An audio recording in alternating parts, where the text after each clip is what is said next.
ज़ीशान आपके हर वो टिपिकल पतले दोस्त की तरह था जिसका बचपन में अपने साइज की वजह से बहुत मजाक उड़ाया जाता था। दूसरे बड़े लड़के बुली किया करते थे और लड़कियां बात तक नहीं करती थी, लेकिन यही पतला इनसिक्योर इननोटिस लड़का एक दिन से फिटनेस की दुनिया का बहुत बड़ा नाम बनने वाला था।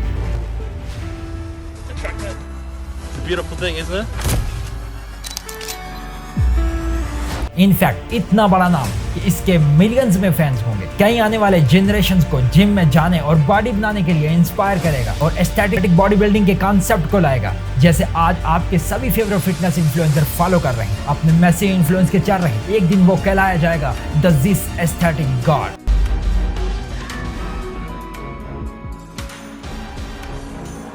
बट अनफॉर्चुनेटली अपने फेम के एकदम पीक पर बस 22 साल की उम्र में एक सोना में हार्ट अटैक की वजह से इसकी मौत हो जाती है।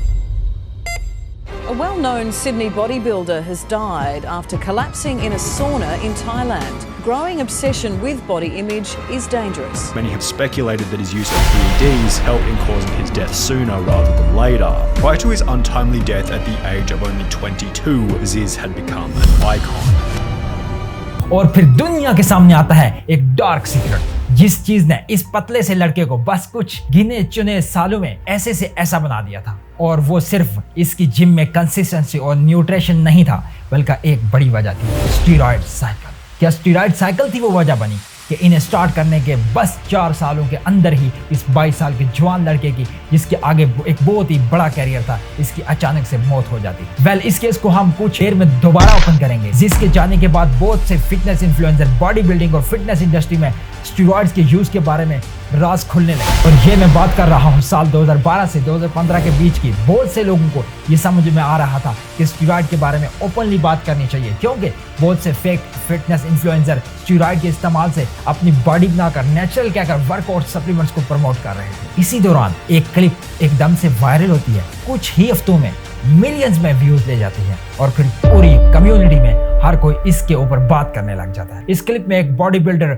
बॉस्टन लॉयड ओपनली अपने 1 ईयर का फिजिक ट्रांसफॉर्मेशन शेयर कर रहा है, before and after taking steroid. इस क्लिप को ध्यान से देखना। सिर्फ 1 साल के अंदर ही ये बॉडी बिल्डर बॉस्टन लॉयड ऐसे से ऐसा बन गया। एक ऐसा बॉडी ट्रांसफॉर्मेशन जो 10 साल के ट्रेनिंग के बाद भी पॉसिबल नहीं। इस ट्रांसफॉर्मेशन ने पूरे इंटरनेट को हिला के रख दिया और बॉस्टन लॉयड ओवरनाइट फेमस हो गया। इसका खुद का एक बहुत बड़ा ही तगड़ा फैन बेस बन गया और वो अपने फॉलोअर्स से रेगुलरली बॉडी बिल्डिंग के डार्क साइड को शेयर करता। अपने स्टेरॉइड ड्रग्स, वो कौन से ड्रग्स ले रहे हैं, इनके नाम, इनकी डोसेज, सब कुछ ओपनली शेयर करने लग गया। बॉडी बिल्डिंग एक ऐसी इंडस्ट्री है जहां हर कोई अपनी बॉडी के सीक्रेट छुपाता है। बॉस्टन लॉयड के ओपन ने इसे फौरन सबका फेवरेट बना दिया और इसका सोशल मीडिया कैरियर चल पड़ा। मगर अनफॉर्चुनेटली ये कैरियर सक्सेस ज्यादा दिनों तक नहीं चली। एक दिन अपने फैम के पीक पर अचानक से सिर्फ 29 इयर्स की जवान उम्र में बॉस्टन की भी हार्ट अटैक की वजह से मौत हो जाती है। ऑटोप्सी रिपोर्ट वजह बताती है कि एओर्टिक एनोरिज्म ट्रिगर डाइसेक्शन, यानी कि दिल के सबसे बड़े ब्लड वेसल आयोटा का बस्ट हो जाना। बट वंस अगेन, क्या इसके पीछे का कारण भी स्टेरॉइड ही था? इनफैक्ट ऐसे बहुत सारे केसेस बॉडी बिल्डर्स के, फिटनेस एथलीट्स के, एक्टर्स के, मॉडल्स के, सिद्धार्थ शुक्ला की सडन डेथ जैसे कि स्टेरॉइड से लिंक किया गया है। और अब तो इवन रेगुलर जिम गोवर्स के भी बहुत सारे केसेस सामने आते हैं और वो एकदम से फिट नजर आते हैं और फिर अचानक से कोलैप्स हो जाते हैं। रिपोर्ट के हिसाब से पाकिस्तान के दिन दाड़े हो रहे हार्ट अटैक तेजी से बढ़ रहे हैं। वो रैंडम लोगों के साथ हो रहे हैं। क्या ये सब इसलिए बढ़ रहा है क्योंकि स्टेरॉइड एकदम इजीली आज केमिस्ट की दुकानों में, जिम ट्रेनर्स के नेटवर्क्स में बिक रहे हैं, बट इन्हें यूज करने का नॉलेज कोई सही से शेयर नहीं कर रहा। क्या steroid safely body building press के लिए यूज भी किया जा सकता है?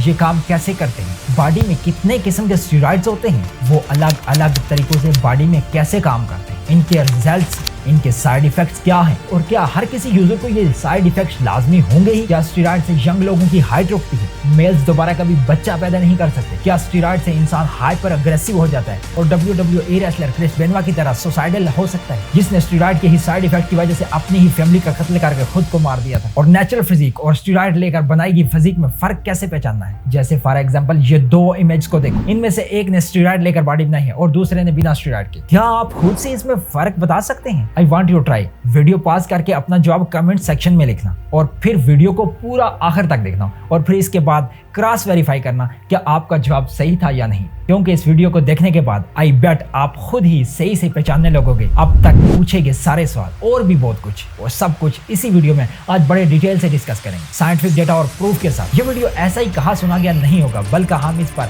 एक थॉरो साइंटिफिक एनालिसिस करेंगे और मॉडर्न साइंस आज इन ड्रग्स पर क्या एक्यूरेट पोजीशन रखता है इसे समझेंगे, क्योंकि इस चीज को लेकर आज पाकिस्तान में बहुत ही एजुकेशन की जरूरत है। और ये अकेलौता वीडियो होगा जो आपको देखना पड़ेगा स्टेरॉइड और परफॉर्मेंस इनहांसिंग ड्रग को इन डेप्थ में समझने के लिए। शुरू करते हैं सबसे पहले ये समझकर कि स्टेरॉइड काम तो करते हैं, ये तो आपने सभी ट्रांसफॉर्मेशन से देख लिया, लेकिन कई बॉडी बिल्डर्स अक्सर कहते हैं कि स्टेरॉइड सिर्फ 1 या मैक्सिमम 5% रोल ही प्ले करते हैं एक अच्छी फिजिक बनाने में, और बाकी काम तो मेहनत और डाइट करती है। मॉडर्न साइंस का इस पर क्या कहना है?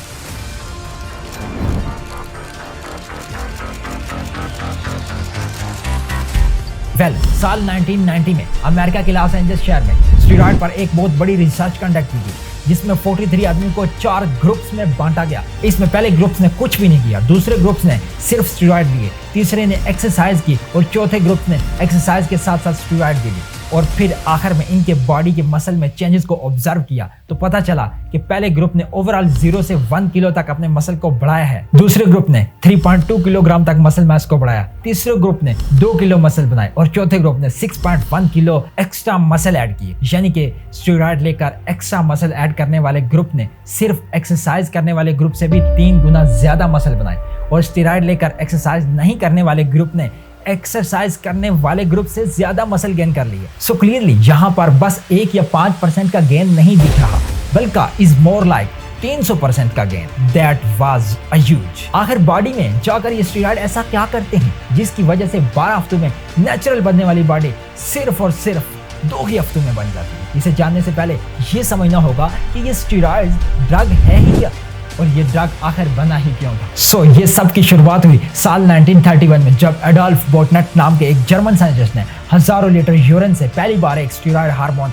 एंडोस्टेरॉन को निकाला। इस समय साइंटिस्ट को यह ऑलरेडी पता था कि ह्यूमन टेस्टिस यानी कि टेस्टिकल में कुछ तो ऐसा पावरफुल हार्मोन होता है जो मर्दों को मर्दों वाले फीचर, इसकी फेशियल फीचर, मसल साइज, भारी आवाज एसेट्रा एसेट्रा देता है। अब बोटनेट के यूरिन सैंपल में से निकले एंडोस्टेरॉन हार्मोन से इंस्पायर होकर 1935 के इस in crystalline male hormone from testicle वाले रिसर्च पेपर में पहली बार 4 साइंटिस्ट ने इंसानी टेस्टिस से बाकायदा टेस्टोस्टेरॉन को एक्सट्रैक्ट किया, और फिर इसी साल फटाक से बोटनेट ने एक और रिसर्चर के साथ मिलकर टेस्टोस्टेरॉन स्टेरॉइड को नेचुरल कोलेस्ट्रॉल से कैसे आर्टिफिशियली बनाया जा सकता है इस पर एक रिसर्च पेपर पब्लिश कर दिया। अब तक सिर्फ नेचुरली प्रोड्यूस किया जा रहा था, अब हमें इसका आर्टिफिशियल फार्मूला मिल गया था एंड इट वर्क्स। साइंटिस्ट को लैब में टेस्टोस्टेरॉन स्टेरॉइड बनाना आ गया था और बोटनेट और रोजिका को इसके लिए नोबेल प्राइज भी ऑफर किया गया। अब नाजरीन, जर्मनी के हाथ इस वक्त बिल्कुल सही समय पर यह एक बहुत ही पावरफुल हथियार लग गया था, जिन्हें फिर उन्होंने एक्सपेरिमेंट्स में यूज करना स्टार्ट कर दिया, जैसे अपने आर्मी ऑफिसर पर इनके एग्रेशन और स्ट्रेंथ को बढ़ाने के लिए, ताकि वो दुश्मनों का सफाया कर सके। इनके कुछ मेडिकल बेनिफिट्स भी सामने आए, जैसे ये बर्न विक्टिम्स और मेल नरिश लोगों की हेल्थ में ट्रमेंडस इंप्रूवमेंट ला सकते थे। ओवरऑल ट्रॉमा या इंजरी की रिकवरी में भी काम आने लगे थे। कुछ एक्सपेरिमेंट्स जूश कंसंट्रेशन कैंप्स में भी किए गए, और ऐसे कर करके केमिकल इंजीनियरिंग के थ्रू इस टेस्टोस्टेरॉन से दूसरे स्टेरॉइड केमिकल और कंपाउंड बनने लग गए, जिनके इस्तेमाल को फिर जर्मनी और यूएस जैसे मुल्कों ने ओलंपिक्स और दूसरे एथलीट्स इवेंट्स में भी इंट्रोड्यूस किया। यही वो समय था जब इन ड्रग्स के चमत्कारी इफेक्ट्स एकदम से स्पॉटलाइट में आ गए। 1940 और 1950 के दौरान रशियन वेट लिफ्टर इसी सीक्रेट एडवांटेज की वजह से कंपटीशन को टोटली डोमिनेट कर रहे थे, जिसने फोर्स कर दिया था अमेरिका और बाकी देशों को भी स्टेरॉइड वार में भागने के लिए। और फिर बस कुछ ही सालों में यही स्टेरॉइड यूज एथलीट्स में बहुत ही ज्यादा कॉमन होने लगी, इतना कि 1967 में इंटरनेशनल ओलंपिक्स कमेटी को खुद स्टेरॉइड को बैन करना पड़ गया।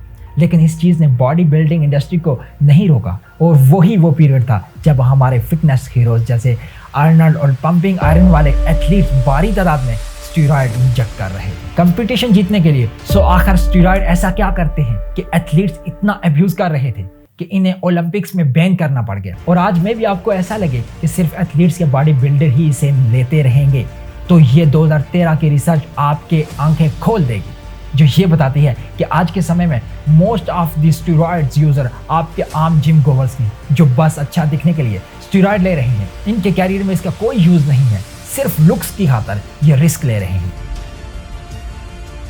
AAS यानी एनाबॉलिक एंड्रोजेनिक स्टेरॉइड, यानी जो सेल्स के ग्रोथ को प्रमोट करे, एंड्रोजेनिक यानी जो मर्दों वाले कैरेक्टरिस्टिक्स लाए, और स्टेरॉइड जो केमिकल कैटेगराइजेशन है। इस कैटेगरी के ड्रग्स मोस्टली टेस्टोस्टेरोन यानी वो हार्मोन जो हमारे जिस्म में नेचुरली पाया जाता है, इसके आर्टिफिशियल डेरिवेटिव्स होते हैं, यानी कि इनका केमिकल स्ट्रक्चर और कंपोजिशन टेस्टोस्टेरोन से मेल खाता है, जिस वजह से ये हमारे सेल्स के एंड्रोजन रिसेप्टर में टेस्टोस्टेरोन जैसे एनाबॉलिक और एंड्रोजेनिक एक्टिविटीज को नकल करते हैं। बस सिर्फ ये आर्टिफिशियली लैब्स में बनते हैं, और कई हार्मोन्स तो लिटरली टेस्टोस्टेरोन से भी कई ज्यादा पावरफुल इंजीनियर किया गया है।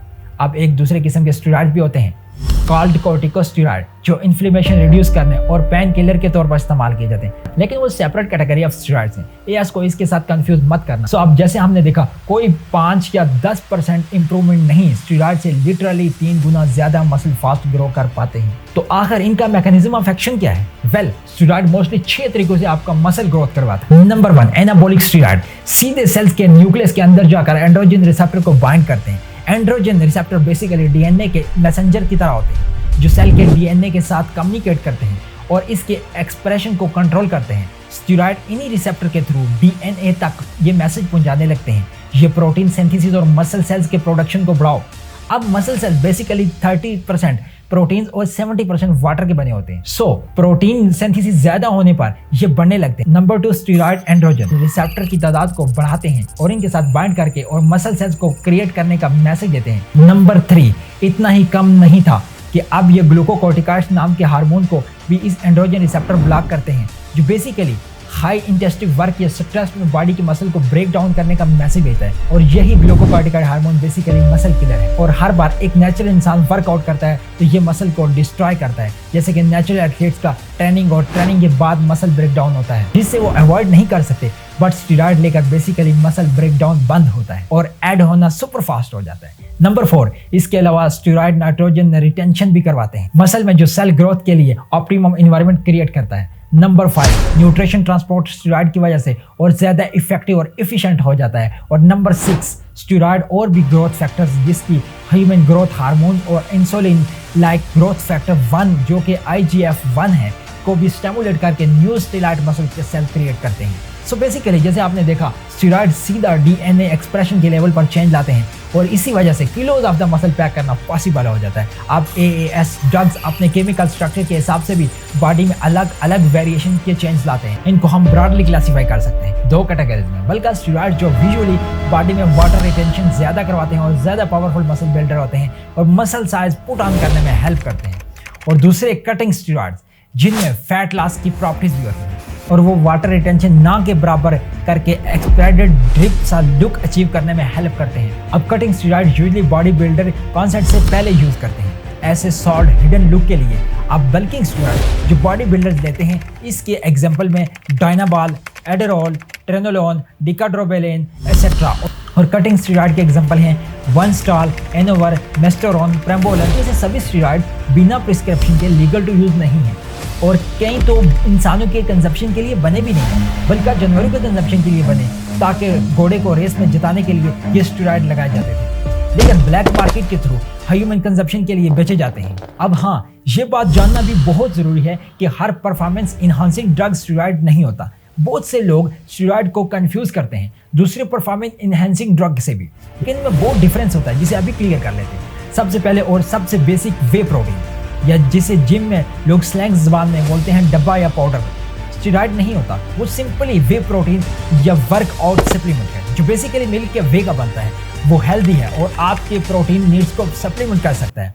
अब नेक्स्ट बात करते हैं सांस की। इनको भी स्टेरॉइड के साथ कंफ्यूज किया जाता है, मगर ये स्टेरॉइड नहीं है। बेसिकली वो ड्रग्स है जिन्हें इस तरीके से स्पेसिफिकली इंजीनियर किया गया है। ये स्टेरॉइड की तरह एंड्रोजन रिसेप्टर पर बाइंड तो करते हैं, मगर सिलेक्टिवली टिश्यू स्पेसिफाइंग रहे, यानी सिर्फ मसल टिश्यू पर ही बाइंड करे, ताकि दूसरे ऑर्गन्स स्टेरॉइड की तरह एंड्रोजन साइड इफेक्ट ना हो। ये नए किस्म के ड्रग है, ये स्टेरॉइड से तो कम पावरफुल रिजल्ट देते हैं, लेकिन इनके साइड इफेक्ट भी तो कम है। बट ये ड्रग भी ऑफिशियली लीगल नहीं है कंजप्शन के लिए, ये सिर्फ रिसर्च केमिकल के तौर पर ही मिलते हैं। बट कई बॉडी बिल्डर्स भी इसे अब्यूज करते हैं, और हाँ, ये भी आपका नेचुरल टेस्टोस्टेरोन सप्रेस करते हैं, जो कि बहुत लोग सोचते हैं कि नहीं करते। फिर आगे बात करते हैं फैट बर्नर की, जिन्हें बॉडी बिल्डर्स, एथलीट्स और इवन के एक्टर्स यूज करते हैं।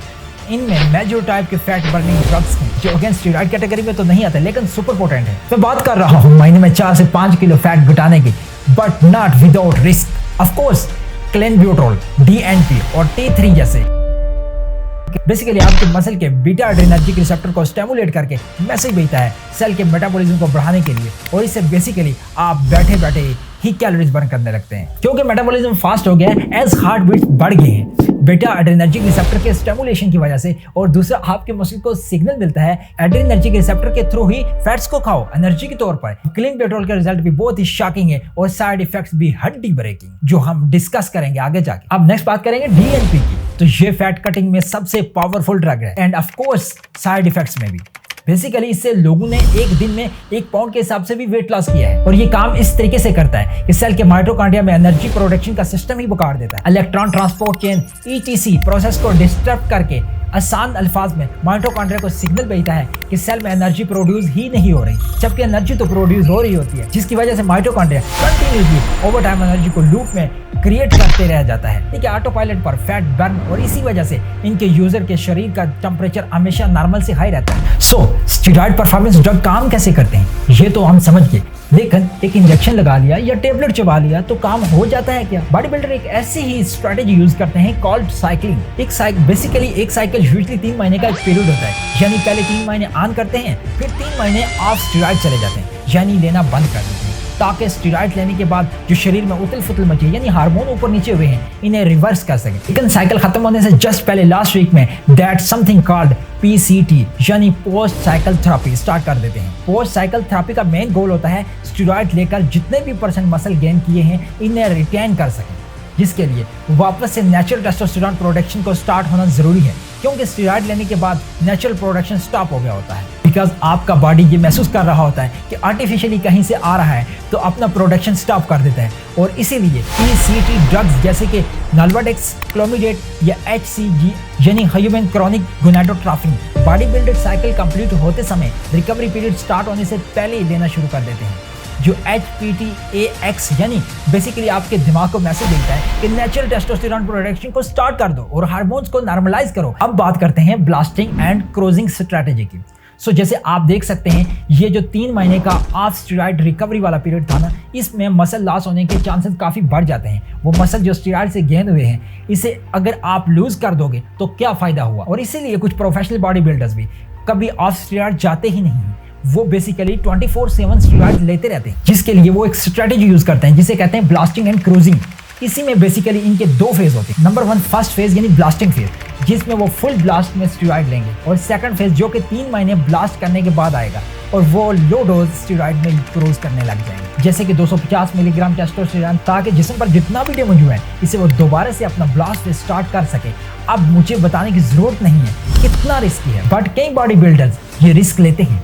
अब नेक्स्ट बात करते हैं समथिंग कॉल्ड स्टैकिंग। मोस्टली हर स्टेरॉइड यूजर एक स्टैकिंग स्ट्रेटेजी यूज करता है, यानी कि वो एक बेस स्टेरॉइड यूज करता है जो कि मोस्ट केसेस में टेस्टोस्टेरोन होता है, क्योंकि टेस्टोस्टेरोन आपके शरीर के नेचुरल फंक्शन के लिए चाहिए, और इसके साथ क्लब करके वो कुछ दूसरे कंपाउंड को स्टैक करता है जो इसे एडेड बेनिफिट देते हैं। तो जैसे ये है एक एग्जांपल एक बिगनर साइकिल का टेस्टोस्टेरोन स्टैक, और डायनाबॉल जो कि एक ओरल स्टेरॉइड है, ये है एक इंटरमीडिएट साइकिल का एग्जांपल, और ये है एक एडवांस बॉडी बिल्डर के साइकिल का एग्जांपल। अब जरा यहाँ इन डोज पर भी नजर डालो।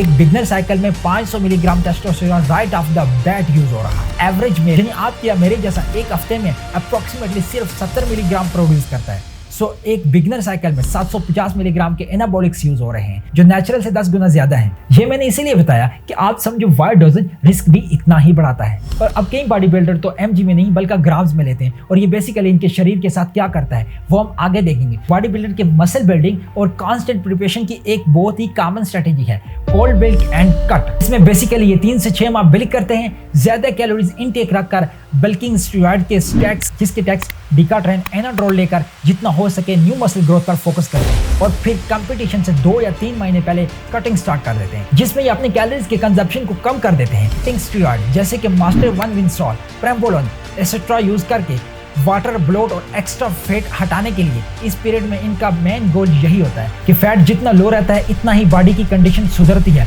और बॉडी को एक हार्ड ग्रीनी लुक मिलता है। अब हमारे ह्यूमन बॉडी को एक बायोलॉजिकल सिस्टम कहते हैं, यानी कि एक ऐसा सिस्टम जिसमें सब कुछ एकदम बैलेंस्ड है, इक्विलिब्रियम में है। सो अगर हम कुछ ड्रग्स लेते हैं और वो भी नेचुरल से 10 गुना ज्यादा अमाउंट में, जाहिर सी बात है कि ये बिगड़ता ही है और इस एक्शन के रिएक्शन भी होंगे।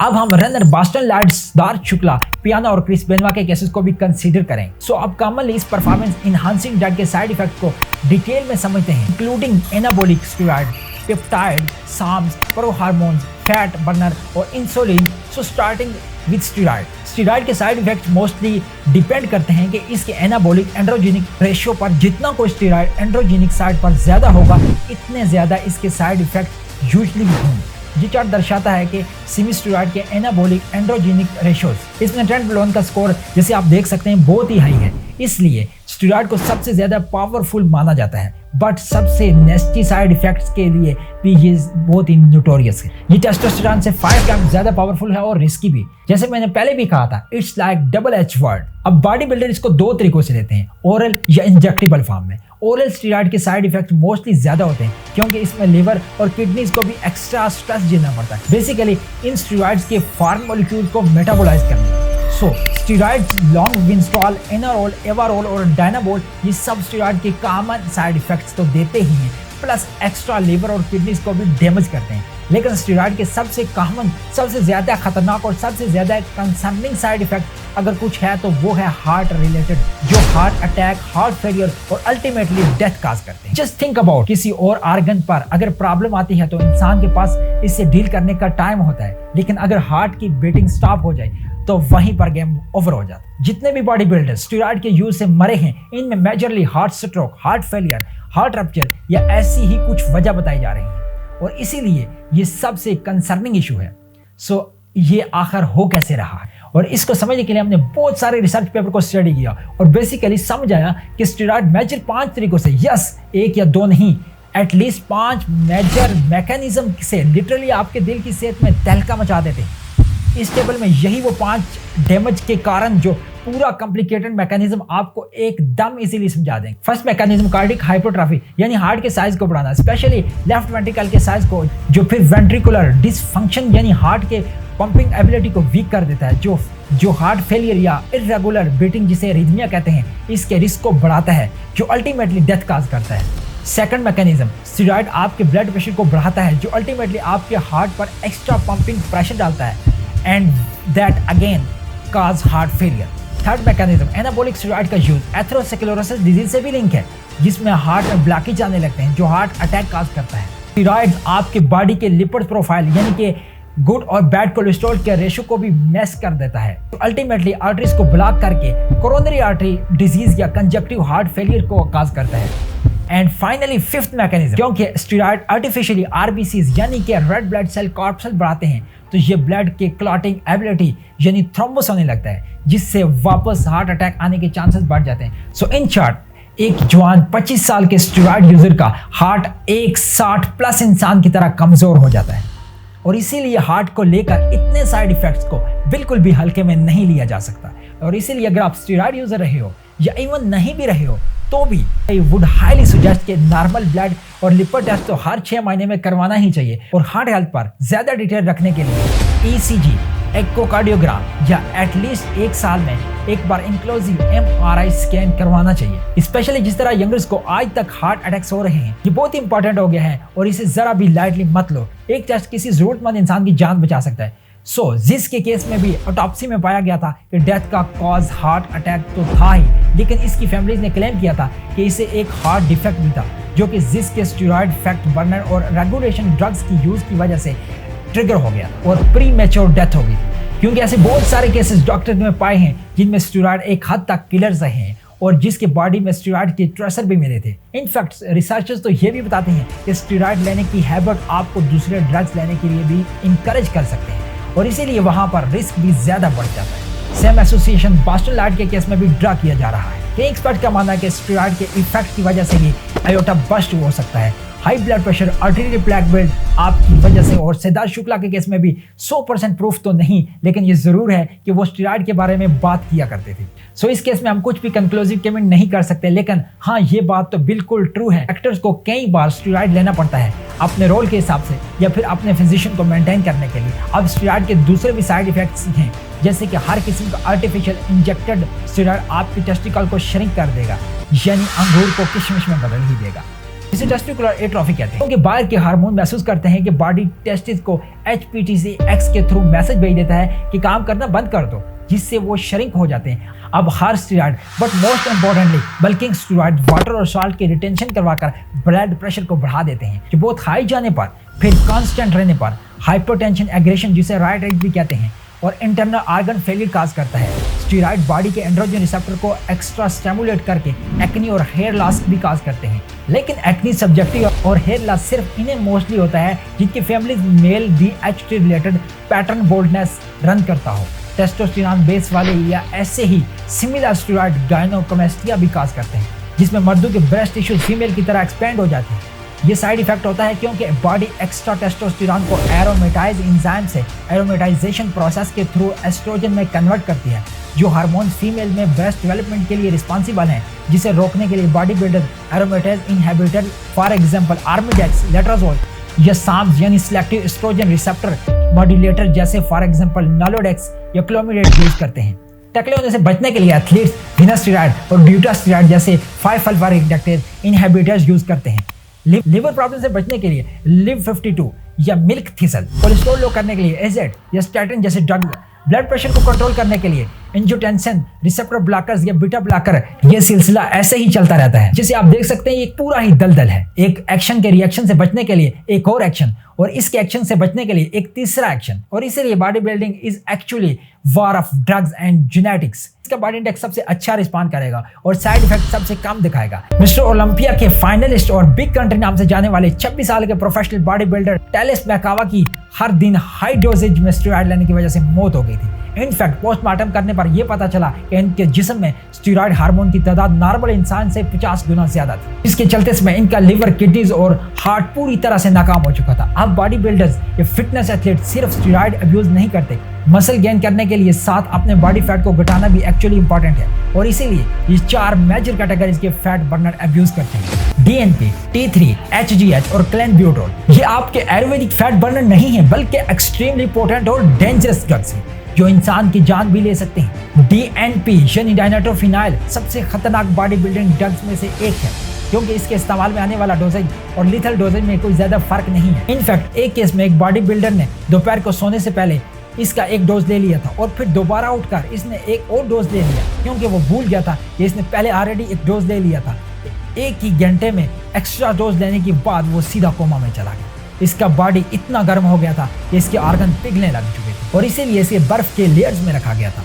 इसे हाइपरथर्मिया कहते हैं, और ये DNP का एक मेजर साइड इफेक्ट है। DNP काज हाइपरथर्मिया, जिससे कुछ ही गिने चुने लोग आज तक बच पाए हैं। क्लेनब्यूटोल बहुत ही डेंजरस हो सकता है, और अगर ज्यादा तादाद में यानी 80 mcg+ लिया गया तो ये टेकीकार्डिया यानी हार्ट बीट को फास्ट कर देता है, जिससे हार्ट अटैक्स होने के चांसेस और ज्यादा बढ़ जाते हैं, और ये हार्ट बीट को अबनॉर्मल करता है, जिसे एरिथमिया कहते हैं। और क्लेनब्यूटोल एक पोटेंट स्टिमुलेंट होने की वजह से आपको जिटरी और एंशियस भी बना सकता है। हम T3 यानी ट्राइडोथायरोन अब्यूज की बात करेंगे तो इससे हाइपरथायराइडिज्म हो सकता है, जो once again irregular heartbeat और हार्ट कोलैप्स भी हो सकता है। और फाइनली ग्रोथ हार्मोन यानी HGH अब्यूज करना ऑर्गन को जरूरत से ज्यादा ग्रो करवाता है और बॉडी और फेशियल फीचर को भी डिफॉर्म कर सकता है, जिसे एक्रोमेगैली कहते हैं। जैसे फॉर एग्जांपल ग्रेट खली के फीचर्स एक्रोमेगैली की कंडीशन की वजह से ऐसे डिस्टिंग्विश दिखते हैं। एक्सेस ग्रोथ हार्मोन बॉडी में सर्कुलेट होने की वजह से ये हुआ है। हालांकि खली के केस में ये पिट्यूटरी ट्यूमर की वजह से हुआ था, लेकिन आर्टिफिशियल ग्रोथ हार्मोन अब्यूज करने के भी ये साइड इफेक्ट सिमिलर हैं। और आपने बॉडी बिल्डर के ऐसे बाहर निकले हुए पेट को भी देखे होंगे। इन्हें HGH गट्स कहते हैं, और ये भी एक साइड इफेक्ट है एक्सेस ग्रोथ हार्मोन का।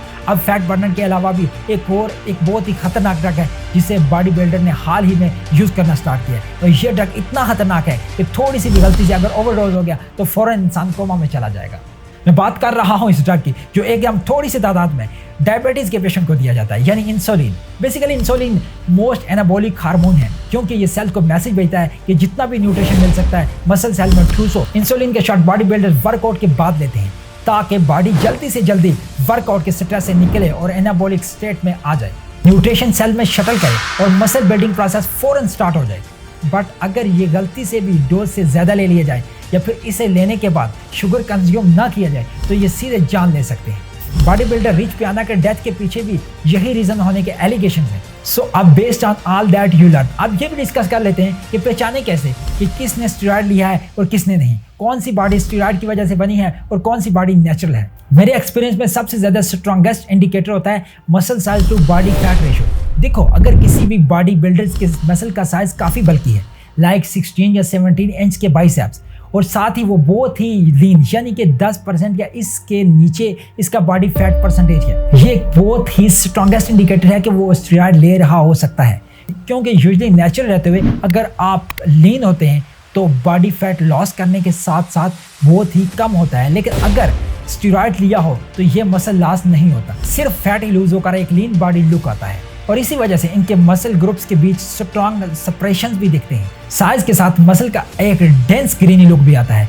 कुछ लोगों के मूड स्विंग या बिहेवियर चेंज से भी पता चल सकता है, चेस्ट के निपल में स्वेलिंग से भी। और अगर इनके स्ट्रेंथ और मसल गेन्स बहुत ही रैपिडली हो रहे हैं तो भी, जैसे 2 से 3 महीने में एकदम से विजिबल चेंज बॉडी के मस्कुलरिटी में दिखा सकते हैं। अब इन इमेज में आप देख सकते हैं जिसने स्टेरॉइड लेकर बॉडी बनाई है, इनका शोल्डर और नेक नॉर्मल इंसान से बहुत ज्यादा बल्कि है, well being lean at the same time, और इनके शोल्डर पर एक्नी भी है। सो अब आते हैं वापस वही सवाल पर जो मैंने आपको पहले पूछा था कि इन दोनों पिक्चर्स में से किसने स्टेरॉइड ली है।